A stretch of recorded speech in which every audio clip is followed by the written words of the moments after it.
अस्सलाम वालेकुम व्यूअर्स। आज हम बात करेंगे कि चूज़े जो घर में पाले जाते हैं ये मर क्यों जाते हैं। लोगों का कहना ये है, अक्सरियत का मुझे, कि हम चूज़े पालते हैं या तो पहले हफ्ते में उनकी अमवात होती हैं। अगर उनकी पहले हफ्ते में अमवात नहीं होती तो देखा ये गया है उसमें कि 15-20 दिन की उम्र में वो मरना शुरू हो जाते हैं और एक एक करके जो है वो हमारे सारे चूज़े ज़ाया हो जाते हैं। 10, 15, 20, 50 जो भी घर में पाले जाते हैं, मैं उनके हवाले से बात कर रहा हूँ। ये मैंने आपसे पहले भी गुजारिश की थी कि चूज़े को आप जब घर में पालते हैं मुर्गी के बिना, तो उसको घर में आने से पहले आप जो उसका ब्रूडिंग हाउस बना रहे हो उसमें इस चीज़ का ख्याल रखो कि एक तो उसमें रोशनी का मुनासिब बंदोबस्त हो, रोशनी ना बहुत तेज़ हो ना कम हो। अक्सर लोग बल्ब लगा देते हैं 100 वॉट के डिब्बे के अंदर, उस पर प्लेट लगा देते हैं।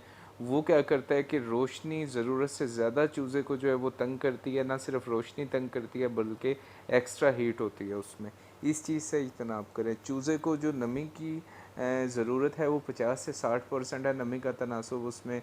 और जो उसको दर्जा हरारत की ज़रूरत है वो जो आपकी बॉडी का टेम्परेचर है फ़ारेनहाइट में, आपको मैं बता रहा हूँ, वो फ़ारेनहाइट यानी कि 96 से लेके 98 तक ये उसको डे फर्स्ट पे टेम्परेचर चाहिए होता है। आप एक छोटा मीटर रख के अपनी दोनों चीज़ों को मुय्यर कर सकते हो।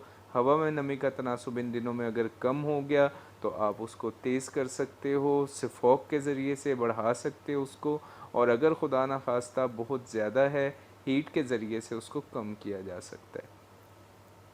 तो एक तो आपने टेम्परेचर का ख्याल रखना है। दूसरा, घरेलू सतह पे पाले जाने वाले चूज़े, उनको आप रानी खेत की वैक्सीन देते हैं यानी एंडी की वैक्सीन देते हैं, और अक्सरियत उसको लासोटा देती है, एंडी लासोटा। एंडी लासोटा रानी खेत की 5 स्ट्रेन हैं, मुख्तलिफ़ इकसाम में उनकी। एक स्ट्रेन को वो कवर करता है, बाकी 4 को वो नहीं जानता, उस पर वो काम नहीं करता। मेरा मशवरा आप लोगों को ये है, एवीन्यू की वैक्सीन जो 5 के 5 इवन वीवीएनडी पे भी वो काम करती है, आप अपने चूज़े को एवीन्यू पिलाएं या आंख में कतरा डालें। आइंदा से आप एवीन्यू इस्तेमाल करें।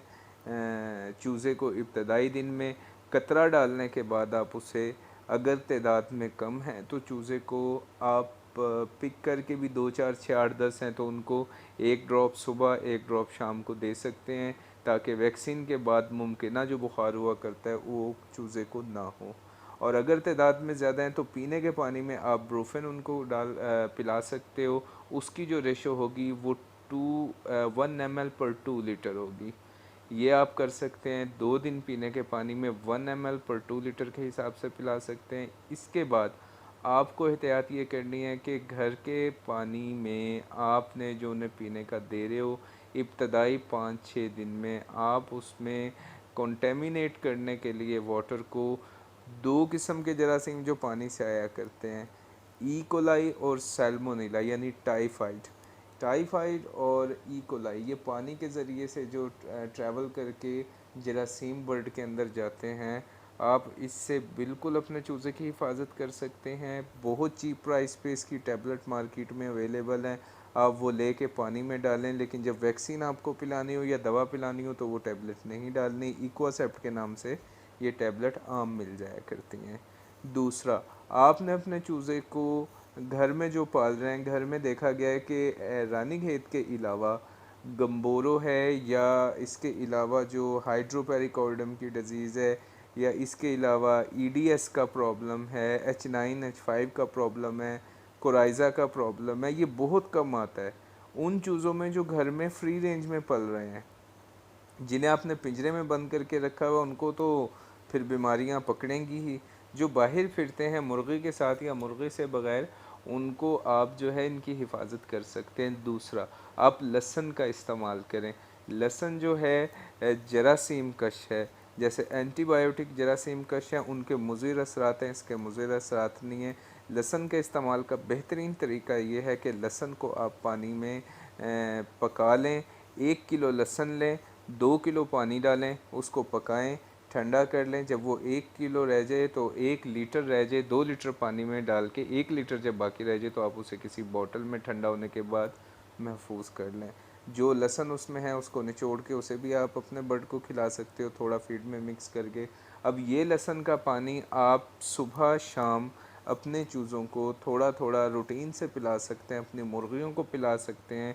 ये बेहतरीन किस्म की आपको एंटीबायोटिक बता रहा हूँ मैं, जिसका कोई साइड इफ़ेक्ट नहीं है।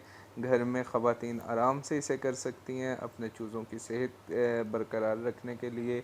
इसका फ़ायदा है, इसका कोई साइड इफ़ेक्ट नहीं है। और इसके अलावा आप जो रानीखेत की वैक्सीन है 2 माह के बाद उसे रिपीट कर सकते हो। खुदा ना खास्ता आपके चूज़ों में कोई बीमारी आए तो आप कंसर्न डॉक्टर से इसे ज़रूर इसके साथ कंसल्ट करें, ना कि देसी टोटके देने के बाद या अपने पास से। कुछ लोग ह्यूमन साइड की मेडिसन 1-2 मरतबा वो इस्तेमाल करते हैं, फिर उसे रूटीन बना लेते हैं। याद रखिए, हर मरतबा सेम दवाई सेम डिज़ीज़ नहीं हुआ करती, और पोल्ट्री की अक्सर बीमारियां एक एक्सटर्नल सिम्टम्स जो उसकी हुआ करती हैं एक दूसरे से मैच करती हैं, जिसमें सम टाइम डॉक्टर्स भी धोखा खा जाते हैं। बहुत ज़्यादा एक्सपर्ट होना ज़रूरी है एक्सटर्नल सिम्टम्स पे बर्ड को डायग्नोज करना। अदरवाइज़ ब्लड टेस्ट से या इसका माइक्रोस्कोपिक एग्जामिन हो तो उससे हम इसे प्रॉपर डायग्नोज कर सकते हैं। तो ये जनाब आपको मैंने बताई एहतियाती तदाबीर, आप इस पे अमल करें और अपने चूज़ों को इस तरह आप परवरिश करें, इंशाल्लाह उसमें कोई रुकावट नहीं आएगी। फाउल पॉक्स की जो वैक्सीन हुआ करती है 15 दिन की उम्र में ख़वातीन घर भी कर सकती हैं। मैंने उसकी वीडियो बना दी है, जिससे आँख में दाना या पाँव में या पैरों में दाने बनते हैं। पैरासाइटिक डिजीज़ घर की मुर्गियों को आया नहीं करती, उसकी आपको कोई इस तरह की कोई ज़रूरत नहीं है। कोई इंजेक्शन की राउंड वॉर्म्स हुआ करते हैं, वो आप डिवर्मिंग करा सकते हो चूज़े को 1 माह की उम्र के बाद।